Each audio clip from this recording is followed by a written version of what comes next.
We do want to get to the latest on the Israel-Hamas war, and for that, we bring in Michael Rubin. He's a fellow at the American Enterprise Institute. Good to see you, Michael. Thanks for joining us today. I do want to get straight into the news. There's a lot to get to today. Reuters reports that Hamas yesterday criticized the unilateral designation by Palestinian President Mahmoud Abbas of an ally and leading business figure as prime minister with a mandate to help reform the Palestinian Authority and rebuild Gaza. Mohammed Mustafa's appointment comes after mounting pressure to overhaul the governing body of the occupied Palestinian territories and improve governance in the occupied West Bank where it is based. So, Michael, I got to ask, why is it that Mustafa doesn't seem to be sitting well with Hamas? Well, Austin, what you need to understand is that Mahmoud Abbas is 88 years old. He's in the 20th year of his 4-year presidential term, and he's a chain smoker. The man doesn't have much time left, and so anyone he appoints right now is going to have a head up on the succession struggle, which is sure to come in months, if not weeks. When we talk about the actual politics of somebody like Mustafa, do his politics align with the politics of Hamas? Obviously, we're looking at this prime minister situation through the lens of where will this situation head as the war starts to die down? So are there any points of difference between Mustafa and the future, I suppose, ideals of Hamas? Well, absolutely, Austin. You can think about the Palestinians in two main camps. One is the Palestinian Authority, or Fatah. That's what Mahmoud Abbas runs. The other is Hamas, which is Islamist. They come from the Muslim Brotherhood and so forth. In 2006, there were elections. Hamas squeaked out a small victory over Fatah. But then what happened in 2007 is Hamas turned their guns on the Palestinian Authority, killed about 400 of Mahmoud Abbas's men, and that's how we've had that split between Gaza and the West Bank ever since. When Hamas launched its attack on October 7th, they were already trying to infiltrate into the West Bank. And so what we see right now is a slow motion, and perhaps not so slow motion, move by Hamas to try to take power through all of the Palestinian territories. And part of this is that Israel and the attack on Israel was a foil for this operation. Let's move on to a little bit stateside news here. President Joe Biden expressed support this week for Senate Majority Leader Chuck Schumer after the senator called for new elections in Israel, the latest sign that the U.S. relationship with its closest Middle East ally is careening toward fracture over the war in Gaza, per the Associated Press.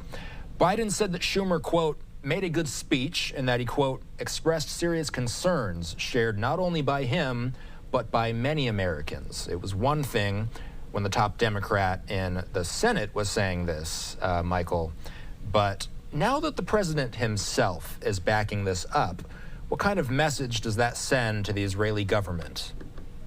Well, let me tell you, Austin, what message it sends to the Israelis. The Israelis, because of this message, are rallying around Bibi Netanyahu. Remember, Israel is a democracy.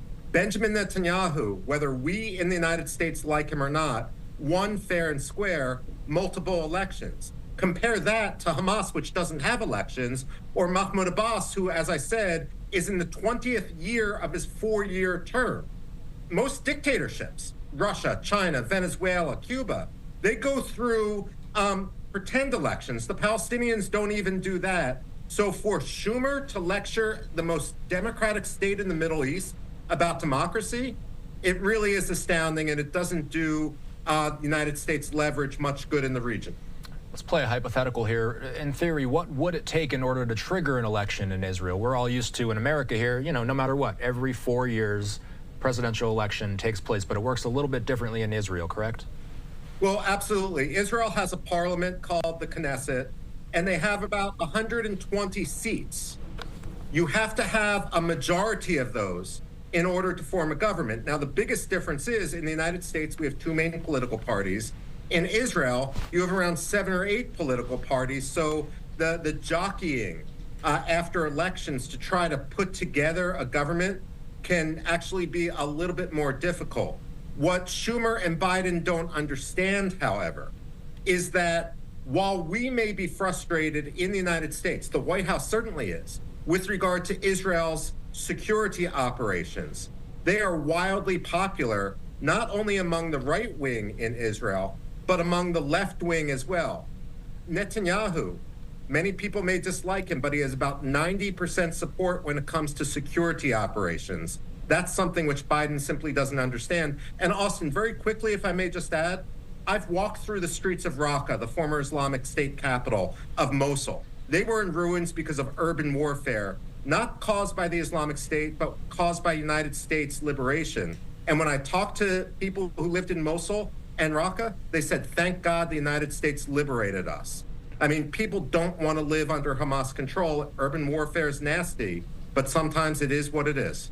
While we talk about the sentiment of the Israeli people, I want to play a little bit of footage we saw earlier this morning. This was an anti-government protest taking place in the streets of Tel Aviv earlier today. We've been seeing these types of protests taking place the last few Saturdays, actually. We saw officers on horseback. We also saw, you see some of the water spraying right now.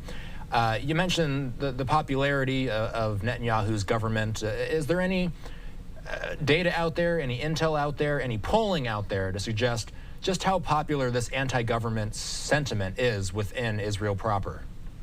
Well, first of all, polls that have come out since Senator Schumer gave his speech suggest that Netanyahu would now have a 10-seat lead over Gantz, the main opposition figure.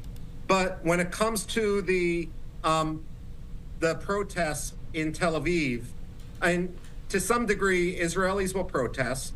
You will have conflicting protests, most often peaceful, and then they will go and they will get on a bus together and go home to the same neighborhoods. It's just the nature of democracy. What the danger is that a country like Iran may see these protests, may project their own protests, which are about regime change, onto the Israelis and not understand the fundamental difference between Israelis exercising their democracy and Iran with protests that could bring the entire country down. If Iran thinks that Israel is on the precipice of collapse, the brink of collapse, that could lead Iran to exaggerated actions. That's what I don't want to see. All right, let's hit one final thing before we go here. The Associated Press says stalled talks aimed at securing a ceasefire in the Israel-Hamas war are expected to resume in earnest in Qatar as soon as tomorrow, Sunday, according to Egyptian officials. The AP says the talks would mark the first time that both Israeli officials and Hamas leaders join the indirect negotiations since the start of the Muslim holy month of Ramadan. Do we know what some of the sticking points were the last time these talks stalled, Michael? What are going to be more than likely some of the areas of conversation when they gather tomorrow? Well, first of all, Israel had previously wanted its women and children released, and Hamas violated that. What Hamas is adding to their demands is that, okay, we will release the hostages, in theory, over a period of weeks, but you have to then release all the prisoners, and you have to reconstruct Gaza to the way it was before. And that is a bridge too far. Look, if Hamas wants the operations to cease, they can release the women, they can release the children. They're being held in contravention of international law, and there shouldn't be any ifs, ands, or buts or negotiations to dilute that. The ball should be in Hamas's court. I just hope that American, Israeli, and Egyptian diplomats have a backbone to them. As Margaret Thatcher once said, don't go wobbly.